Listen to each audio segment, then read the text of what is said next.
Yes, sir.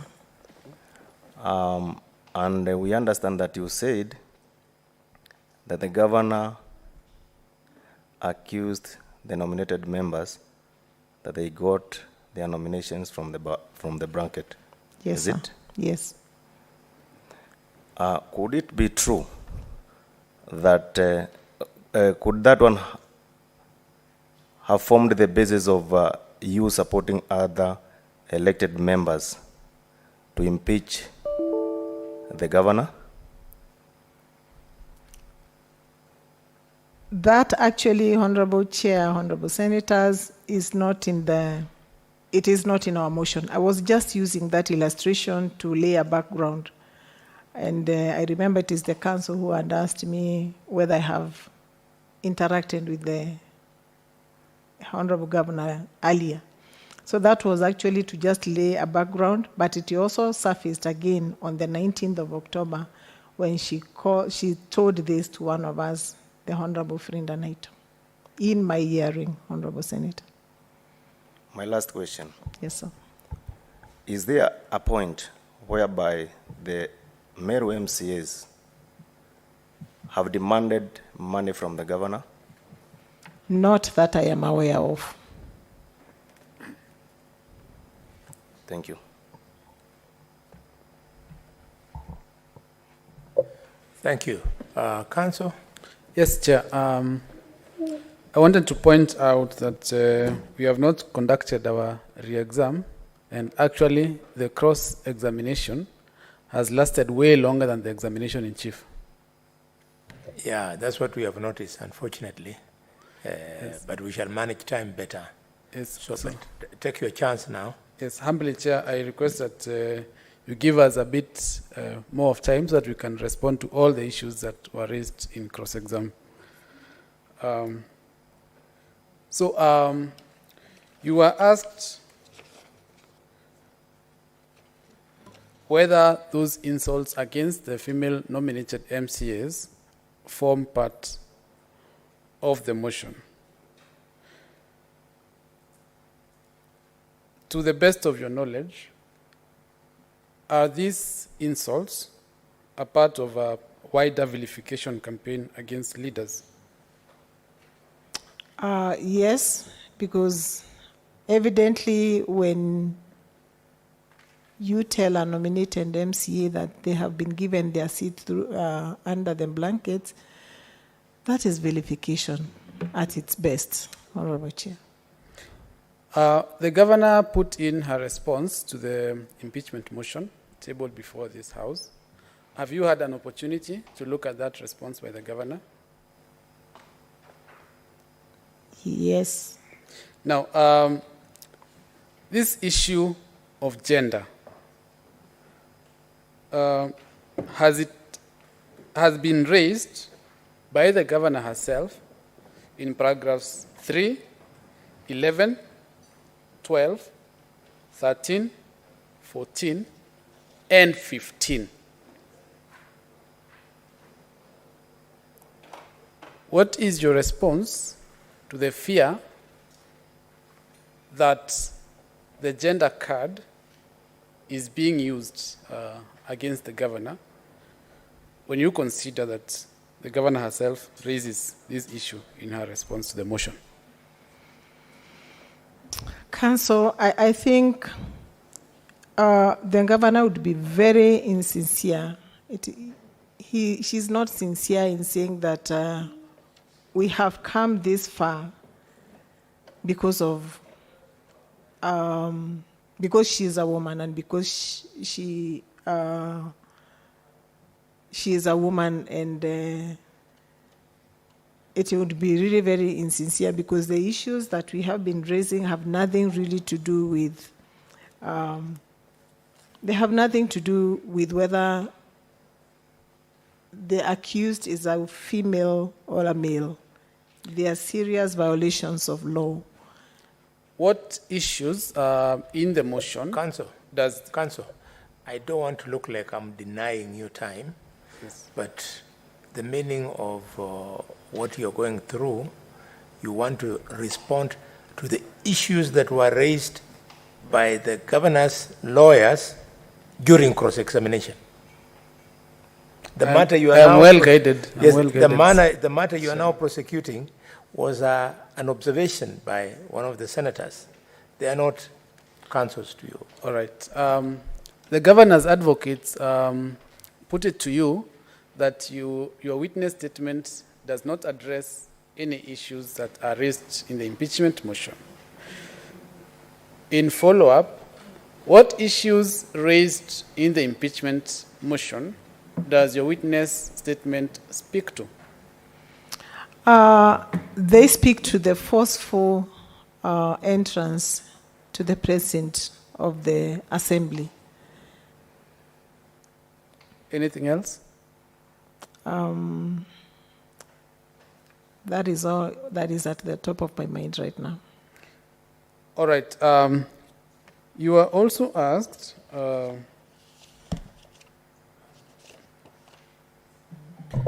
Help us.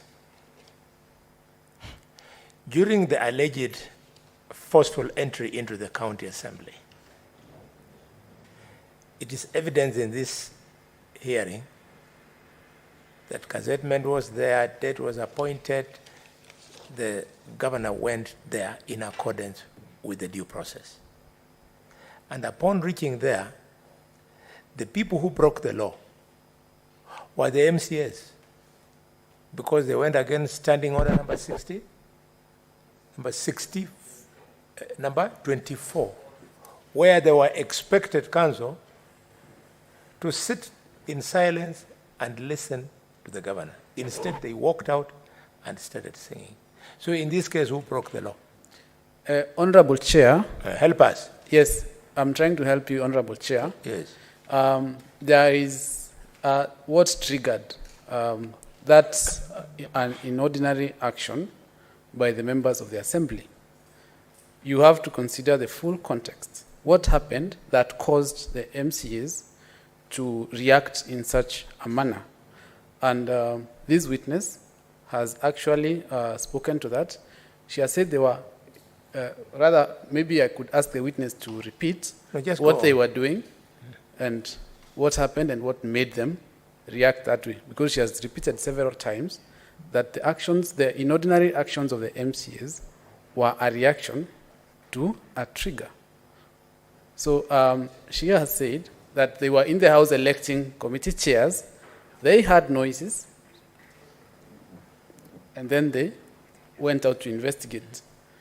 And Chair, I do not want to sound like I'm speaking on behalf of the witness, which is why I'm asking your permission to ask the witness to repeat that part, because it seems it has not sunk in well. Hansard hears everything, so we'll have a time to replay it and so on. Don't let it worry you. You may proceed. All right. 1 minute, counsel. Yes, point of order. When Chair pronounces himself to the fact that there was an illegality with disregard to standing order, I think counsel is consulting. Counsel, is there provision that in any eventuality that anything happens, then that standing order can be suspended? I think that's what the chair is ultimately getting to. Is there a provision that whether it's an excuse for mischief or an excuse for absolute reason that can suspend that particular standing order? Yes, through the chair, I don't know whether the Honorable Senator wants me to address a question that was not raised in cross-examination, but if he does, then through the chair, I will pose the question to the witness. Was the governor entitled to come to the precincts of the assembly with a crowd or a mob of goons, and in the manner that the governor came to the precincts of the assembly? Actually, no, counsel. The assembly had gazetted the sitting on the 19th of October for the governor to come and address the assembly at 2:30 p.m. This is way before 1 p.m., and we are going about other duties that was before us. We were transacting other businesses in the chambers, and then we had a commotion. Ordinarily, and I said I have had an opportunity to serve in the second assembly, where the governor then addressed the assembly 5 times. There is no time the governor comes with a round crowd to the president of the assembly to address the assembly. There must have been something that was wrong with the whole arrangement. So the governor comes way before the expected time and comes with a crowd. He is not even driving through to the assembly. She is walking from the gate. I mean, those are not ordinary things that were happening that particular time. And so again, I said, Honorable Chair, Senators, that the members walking out on the governor was just spontaneous. The way somebody would wonder, the things that happened in a brief moment, like a 30-minute session, and everything was going wrong because it was wrong at the start, Honorable Chair. Now, you were asked by the Governor's Council that the previous day, the Speaker and Honorable MCAs had made pronouncements to the effect that they would not listen to the Governor unless she approved the word fund. And my question is, as a nominated MCA, what interests do you have in that word fund? And perhaps you can answer it along with the question of whether that issue of the word fund is an issue that has been raised in this impeachment motion. No, and Honorable Chair, with or without the word fund, I would just continue with my assignment at the Assembly. So it isn't really beneficial to me as a nominated member. Honorable Chair, the issue of the word fund was dispensed about by the control of budget long way before even this impeachment motion was written. So it is actually not a subject matter in this particular motion. And actually, I think that matter has already rested. All right. My last question to you, through the chair, is Council asked you whether you walked out by preempting, or rather you wanted to know what the governor was coming to say at the Assembly. Was that, as you called it, a spontaneous action of MCAs walking out in any way connected with whatever the governor was coming to say at the Assembly? No, I think it is our confidence at that point that was eroded because we were expecting all along. We had not even sat with our governor to chat way forward. Ordinarily, a governor and an elected MCAs would sit together to plan. And this is what we were asking to do. But when the governor was not available, I think this is what triggered most of the reactions that was seen, Honorable Chair. Sorry, follow-up clarification on that. Specifically, on that day, what triggered that walking out? Just speak more clearly to what triggered that walking out. Is this the 19th? Yes, or the that is the 19th of October when when the MCAs, as you said, walked out on the protest. governor? Yes. Yeah, as I said, that was again the happenings that were, whatever was happening around that particular time, when the governor forcibly got into the office, into the assembly, there were all these strangers around the around the assembly, and all that is what actually made the MCAs not want to sit and listen to the governor. Chairman. It was actually nothing to do with the preempting. We were not even aware of whatever she was coming to speak to us about. And actually, Chair, it will be good to know that she wasn't only coming to address the MCAs, she was also coming to address the whole county. And so it is only fair that at least she should have, met the speaker and the House leadership to be able to chart way forward. I mean, these are some of the soft skills I was talking about, like that teamwork was not seen around that time. That marks the end of my re-exam, unless any of my team members has a question that we haven't asked. Thank you very much, Chair. Thank you very much, Honorable Senators. Welcome for this, the wealth of information that has opened up some further understanding. Yes, Funa? Chair, I'm just wondering, because the witness is telling this committee that the trigger, the word the council is using, was the happenings prior. Why, if they didn't want to listen to her, why did they go into the chambers in the first place? They knew that was the business of the day. Why not just after what had happened outside, just not go into the chamber? Because that tells me that was not the trigger. They went in, sat in through the preliminaries. Immediately the governor started her address. They walked out in synchrony. I'm just wondering, Mheshimiwa Makena, why not just not go into the chamber? Because these things happened prior to the afternoon sitting.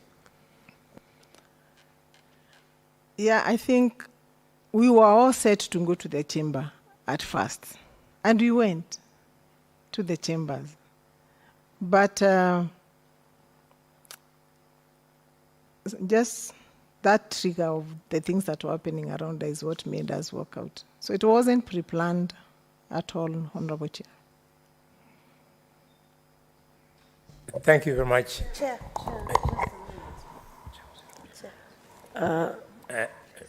Wait a minute. Members, you'll bear with us. I'm sure the county assembly attorneys, you might be wondering why this so much pressure on you. It's because it is your case now. Tomorrow, the shoe will be on the other foot, and you'll see the difference. So you have to prove your case. Senators, because of time constraints. Chair, this is of national importance. Okay. Chair, I will not even particularly go to this particular witness now. But my thinking, I repeat, I have always thought that the county governments and what happens at the county assemblies, the county executives, is a replica of the national at the lower level. And because Kenyans are watching these proceedings live, it will be good for Kenyans to understand what goes on at the county assemblies so that we all help to streamline our devolution process.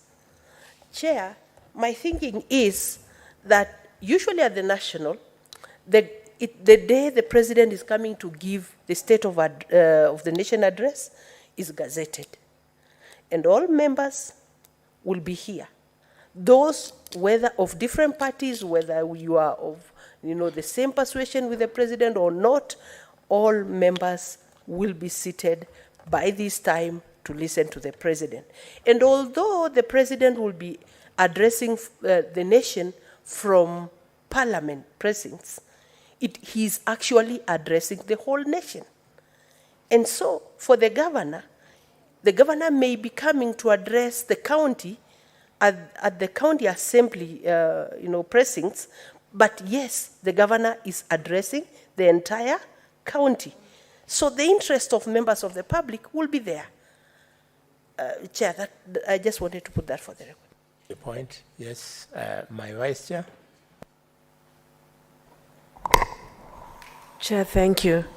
I wanted to ask Mheshimiwa, because she's saying that they didn't have any plans of walking out on the governor, and yet the previous day they had a kamukunchi, which had been called, and which they discussed about how the governor was not communicating with the speaker.